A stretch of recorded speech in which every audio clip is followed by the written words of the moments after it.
Hours after I gave birth alone, my mom messaged, "Your sister's kids are expecting new phones for their birthday. Send $2,000. I didn't respond. A week later I came home and my mom walked in and shouted, "How could you?" I got really angry and my husband was holding my hand when the contractions started, and then his phone rang. His father had collapsed at a job site in Tucson, and just like that, Derek was gone. 37 weeks pregnant, standing in our kitchen in Columbus, Ohio, watching his taillights disappear down the street at 11 o'clock at night. He kept saying, "I'll be back before the baby comes, Jolene, I promise." But here's the thing about promises and babies. Neither one cares about your schedule. And you know who else didn't care? My mother. But I'm getting ahead of myself. Let me back up. My name is Jolene, I'm 26, and I grew up in a family where I was basically the ATM with a heartbeat. I have an older sister, Brenda, who's 31 and has 3 kids, and somehow, every single financial emergency in Brenda's life became my problem. New school shoes? Call Jolene. Car payments late? Jolene will cover it. And standing behind every single one of those requests, like a general commanding her troops, was my mother, Diane. Now don't get me wrong. I love my mother. Or at least I love the idea of what a mother should be. But Diane had decided a long time ago that Brenda was the golden child and I was the workhorse. Brenda got pregnant at 19, dropped out of community college, and my mom treated her like she'd won a Nobel Prize. I put myself through school, got a decent job at an insurance firm, married a good man, and somehow I was still the one who needed to do more for this family. You ever have someone in your life like that? Someone who just drains you and then blames you for being empty? So Derek left for Tucson on a Tuesday night. His dad, Earl, had a heart episode on a construction site. I told Derek to go. Of course I told him to go. What kind of wife would I be? Earl needed him. But I'd be lying if I said I wasn't terrified. First baby, alone in a house that suddenly felt way too big and way too quiet. Wednesday passed. Thursday passed. Derek called every few hours. Earl was in the ICU, stable but not great. Derek sounded wrecked. I told him everything was fine. Everything was not fine. My back was killing me, I couldn't sleep, and I was eating cereal for every meal because standing long enough to cook felt like running a marathon. Then Friday morning hit. 5:15 a.m. My water broke in bed. And I just lay there for a second staring at the ceiling thinking, of course this is happening right now. I called Derek first. He didn't pick up. Time difference, hospital exhaustion, I don't know. I called him 3 more times. Nothing. So I did what I had to do. I called my neighbor, Patty, this wonderful 60-year-old woman who'd brought me banana bread when we moved in. Patty drove me to Riverside Methodist in her bathrobe and slippers, bless her heart, doing 45 and a 35 while telling me to breathe. Now here's where I need to tell you about one more person. My grandmother, my dad's mom, Nana Ruth. 81 years old, lives in Dayton, sharp as a tack, and the only person in my family who ever made me feel like I was enough. When my dad passed away 6 years ago, Nana Ruth became my anchor. She couldn't drive to Columbus anymore, but she called me every single Sunday without fail. She knew about Derek leaving for Tucson. She knew I was nervous. And at 6:30 that Friday morning, while I was being wheeled into labor and delivery, my phone buzzed with a text from Nana Ruth. "I've been praying since 5. You've got this, baby girl." I cried. Right there in the wheelchair, I just cried. Labor was 14 hours. 14 hours, you guys. No epidural for the first 9 because by the time I wanted one, things were moving too fast. I'm not going to sugarcoat it. It was the hardest thing I've ever done in my life. Patty stayed in the waiting room for 7 of those hours until I told a nurse to send her home. And Derek? Derek finally called back around hour 6. He was sobbing. He felt horrible. His dad was being moved out of the ICU and he was trying to get a flight back, but everything was booked or had crazy layovers. I told him it was okay. I told him I was strong. And honestly, in that moment, pushing through contraction after contraction with nobody holding my hand, I realized I actually was strong. Stronger than I ever gave myself credit for. At 7:48 p.m. on that Friday, my daughter was born. 7 pounds, 3 ounces with Derek's dark hair and my stubborn chin. I named her Lily because when I was little, Nana Ruth had a garden full of lilies and she used to tell me they were the toughest flowers. They come back every single year no matter what. I held Lily against my chest and I felt like the whole world could burn down around me and it wouldn't matter. I had her. She was here. We made it. Derek saw Lily for the first time over a video call. He was sitting in a hospital hallway in Tucson, crying so hard he could barely talk. He kept saying, "She's perfect. You're perfect. I'm so sorry." And I believed him. That man loved us. He was just torn between 2 emergencies and I couldn't fault him for that. Now here's where the story turns. Are you ready? Because I wasn't. 3 hours after I gave birth. 3 hours. I'm lying in my hospital bed, Lily asleep on my chest, my body feeling like it got hit by a bus, and my phone lights up. It's a text from my mother. From Diane. Do you want to know what it said? Because when I tell you, you're going to react the same way I did. It said, Brenda's kids are expecting new phones for their birthday next month. Can you send $2,000? They've been talking about it all week. That's it. That was the message. No, how are you? No, did the baby come? No, are you okay? $2,000 for phones. For my sister's kids. 3 hours after I gave birth alone. I stared at that message for a long time. And you know what I did? Absolutely nothing. I didn't respond. I turned my phone over, I kissed the top of Lily's head, and I closed my eyes. Can you believe that? Honestly, tell me, what would you have done? But that silence. That was the match that lit the fuse. Because my mother is not a woman who handles being ignored well. And what she did when I came home from the hospital a week later. That's when everything really exploded. My mother showed up at my door. No warning. No call. She just walked in. She still had a spare key from when we first moved in, which, yes, I know I should have changed those locks ages ago. I was sitting on the couch, Lily in my arms, still in that foggy haze of no sleep and new motherhood. And Diane walked through my front door, stood in my living room, and the very first words out of her mouth were, How could you ignore your own family when they needed you? Not, let me see my granddaughter. Not, how was the birth? How could you? Something inside me just snapped. I'm not proud of what happened next. Maybe I am. I honestly still don't know. But I'm going to tell you exactly what I did, because I promised myself I'd be honest in sharing this story. I put Lily down gently in her bassinet. I stood up. My legs were shaking. Whether from exhaustion or anger, I still couldn't tell you. And I walked right up to my mother, looked her dead in the eyes, and I slapped her across the face. I know. Before you judge me, just hear me out. 26 years. 26 years of being second place. Of being the reliable one, the quiet one, the one who writes the checks and never gets a thank you. 26 years of watching Brenda get praise for doing the bare minimum while I worked myself to the bone. And this woman couldn't even acknowledge that her younger daughter just brought a life into this world alone? The slap wasn't hard. It wasn't violent. But it was loud. And the look on my mother's face, I will never forget it as long as I live. She just stood there, her hand on her cheek, mouth open like the universe had glitched. And then she said, You hit me. You actually hit me. And I said, And you actually forgot I exist. So I guess we're both surprised. Do you think I was wrong for that? Because some days I think I was. And some days I think it was 26 years overdue. You tell me. Diane left. She didn't slam the door, she just walked out like a ghost. And I stood there shaking, holding onto the kitchen counter, and I called the only person I wanted to talk to. Nana Ruth. Nana Ruth picked up on the first ring like she always does, and I told her everything. The text, the slap, all of it. And you know what Nana Ruth said? She was quiet for a second and then she said, Well, Jolene, I don't condone hitting. But I've been waiting for you to stand up for yourself for about 15 years, so I'm not going to sit here and pretend I'm shocked. That woman. I swear. She's the only reason I didn't completely fall apart. But here's what I didn't expect. What I didn't see coming. Because while I thought the hardest part was over, my mother was just getting started.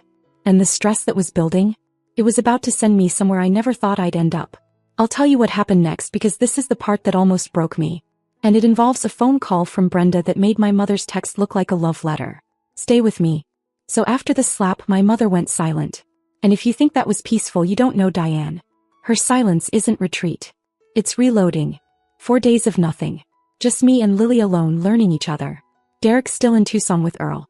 Nana Ruth calling every day, sneaking in her real questions between asking about Lily. Are you eating, Jolene? Did you sleep?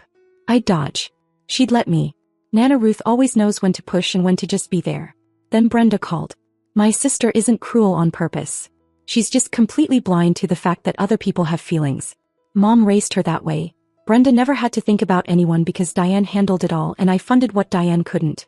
Brenda's first words weren't congratulations. They were, Mom told me what you did. I said, good. Old Jolene would have apologized. But old Jolene gave birth alone and got a bill 3 hours later. Old Jolene is retired. Brenda went off about how Mom does everything for me, how ungrateful I am.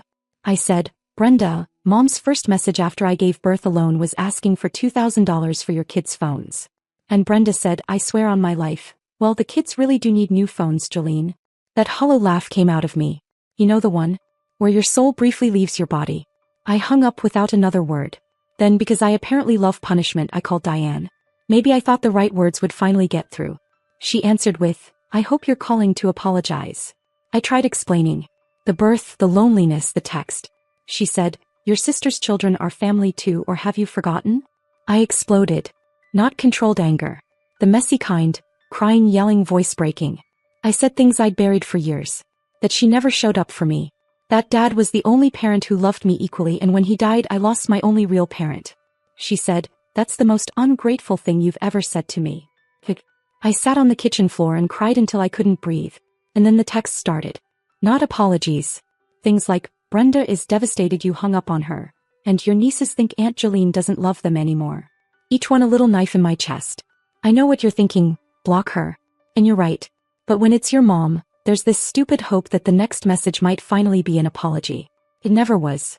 Stress and a postpartum body don't mix. Nobody warned me about that. 8 days after Lily was born, I was changing her diaper and the room just tilted sideways. Vision went spotty. One thought, do not drop this baby. I got Lily into the crib. Then I hit the floor. When I came to, I crawled to my phone and called Patty. For minutes later she was there. Took one look and said, hospital. Now. Blood pressure through the roof. Severely dehydrated. Postpartum complications worsened by extreme stress. Dr. Patel told me straight. Whatever is causing this stress needs to stop today. And Derek? He finally got on a plane. Called his brother Wade to handle Earl and caught the red eye. When he walked into my hospital room at 6 a.m., unshaven and wrecked, I just broke down. The kind of crying you do when someone finally shows up and you can stop pretending you're okay. I told him everything. Every detail. I watched something shift behind his eyes. Something go hard. He said quietly, this is done, Jolene. While I slept, he called a real estate agent. Started looking at places in Cincinnati, 2 hours south, close to Nana Ruth in Dayton, far enough that Diane couldn't just walk through our front door anymore. He said, I want us to live somewhere your phone doesn't make you sick. I thought about Nana Ruth's lilies. How they always come back. But sometimes even lilies need new soil. I said yes. But leaving wasn't going to be quiet. My mother found out I was in the hospital. And what she did next, honestly I still can't believe it. Changed everything between us. Do you think Derek was right to make that decision? Some might call it controlling. I call it the first time someone loved me enough to take the wheel when I was too exhausted to steer. What do you think? I'll tell you the rest very soon. So I'm in a hospital bed, finally sleeping, Derek in the chair with Lily on his chest, and the door opens. Diane. She walked in, saw me hooked up to and for, saw Derek holding Lily for the first time and said, so now you're in the hospital. Is this the attention you wanted? Derek stood up so fast the chair scraped the floor. He didn't yell. He said low and calm, Diane, leave this room right now. Excuse me? That's my daughter. Then act like her mother. Because you're the reason she's here. Have you ever seen someone get hit with truth so hard they physically step backward? That's what Diane did. And for half a second something flickered across her face. Almost like shame. But Diane doesn't do shame. He turned to me. You're going to let him talk to me like that? And I said from my hospital bed with N4 in my arm. He said what I've been trying to say for 26 years. You just never listened when it came from me. She left. No slam, no scene. But I noticed her shoulders drop as she walked out. I filed that away. Derek looked at me and said, Cincinnati is looking real good right now. Actually laughed. A real one. 2 days later I was discharged. Derek had already found a rental little 3-bedroom outside Cincinnati. Nothing fancy, but it had a porch and a backyard and it was 2 hours away from Diane's spare key. He'd handled everything while I recovered. Movers, lease, utilities. Like a military operation. We left Columbus on a Tuesday morning. I didn't tell Mom. Didn't tell Brenda. Told Nana Ruth and she said, good. Stop in Dayton on your way. I made pie. She held Lily for the first time in her kitchen with flour still on her apron. Looked at my daughter and said, she's got your stubbornness. I can already tell. Then she looked at me. Your daddy would be so proud, baby girl. I nearly fell apart over peach pie. The first month in Cincinnati was beautifully boring. Derek transferred to his company's local branch. I focused on Lily. On sleeping. On eating real meals. On going a whole day without my stomach clenching when my phone buzzed. Nana Ruth visited twice. 81 years old on a Greyhound bus. Can you imagine? She'd hold Lily and tell stories about my dad when he was little. And Diane? 3 weeks of silence. Then one night, I heard you moved away. I didn't respond. A week later, Nana Ruth showed me a picture of Lily. Then, she looks like your father. Do you see what was happening? I didn't at first. I was so used to Diane the guilt machine that I didn't recognize these for what they were. They weren't attacks. They were attempts. Clumsy, imperfect attempts. Derek saw it before me. He said, "I think your mom is trying, Joe. She's just terrible at it." 2 months in, Brenda called. And this one stunned me. No accusations, no demands. She said, "I think I owe you an apology." I checked my screen to make sure it was actually Brenda. She told me Nana Ruth had called her. Didn't yell. Nana Ruth doesn't yell, but really talked to her. Told her things about how I'd felt growing up. Things I'd shared with Nana Ruth over the years. Brenda said, "I didn't realize I was taking from you my whole life. I thought that's just how our family worked." Honestly, that might be the truest thing she's ever said. I didn't forgive her on the spot. But I said, "Thank you for saying that." And I meant it. Then the call that changed everything. 3 months after we moved. Saturday morning, Derek making pancakes, Lily staring at the ceiling fan like it's the greatest invention ever. My phone rang. Diane. He was crying. Not the manipulative kind. This was raw and ugly and barely coherent. She said, "I went to see Nana Ruth.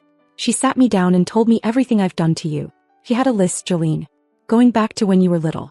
And I sat there listening and her voice broke. I didn't know I was that person. I stood in my kitchen holding the phone with both hands, tears on my face, pancakes burning because Derek had stopped flipping. She said, "I'm not asking you to forgive me now. But I need you to know I finally see it." Nana Ruth. 81 years old. Peach pie baker. Greyhound rider. Quiet warrior. She held up the mirror and didn't let Diane look away. She did in one conversation what I couldn't do in 26 years. I said, "Okay, Mom." So, because you can't unpack 26 years in one phone call, no matter how many tears there are. Right? But something cracked open. Like a door painted shut for years finally letting in a sliver of light. Diane started therapy, which if you knew my mother, that's like her climbing Everest. Brenda and I started texting. Nothing deep. She sent pictures of her kids. I sent videos of Lily rolling over. Thanksgiving we drove to Dayton. Nana Ruth's house. 2 extra cars in the driveway. Diane's and Brenda's. I looked at Derek. He squeezed my hand. Diane met me in the hallway. He looked different. Smaller, softer. No big speech. She just said, "Can I hold my granddaughter?" I placed Lily in her arms and watched my mother look at my daughter with the expression I'd wanted my whole life. Like she was enough. Nana Ruth caught my eye from the kitchen and gave me a tiny nod. Just a nod. But it said everything. Dinner was awkward and imperfect and real. Brenda passed me the rolls without being asked, which sounds small but wasn't. Diane barely ate because she couldn't stop staring at Lily. Derek and Nana Ruth argued about football. Are we perfect now? No. Diane still says the wrong thing sometimes. I still flinch when my phone says, "Mom." Maybe I always will. But we're trying. All of us. Nana Ruth told me that night on her porch, "Families aren't built once, Jolene. They break and you build them again. Sometimes better." Lily's almost 8 months old. We're still in Cincinnati. And every Sunday at exactly 2 o'clock my phone rings. Nana Ruth. First thing she says, "How are my girls?" And for the first time in my life when I say "We're good, Nana," I mean it. So that's my story. If you're the Jolene in your family, the one who gives everything and never gets seen, standing up for yourself doesn't make you the villain. Even when they say it does. If you enjoyed this, leave a like. It means more than you know. And if you would have handled things differently, tell me in the comments. I want to hear your take. Every family is different. Thank you for watching. Thank you for staying for the whole thing. Now go call your grandma. Seriously.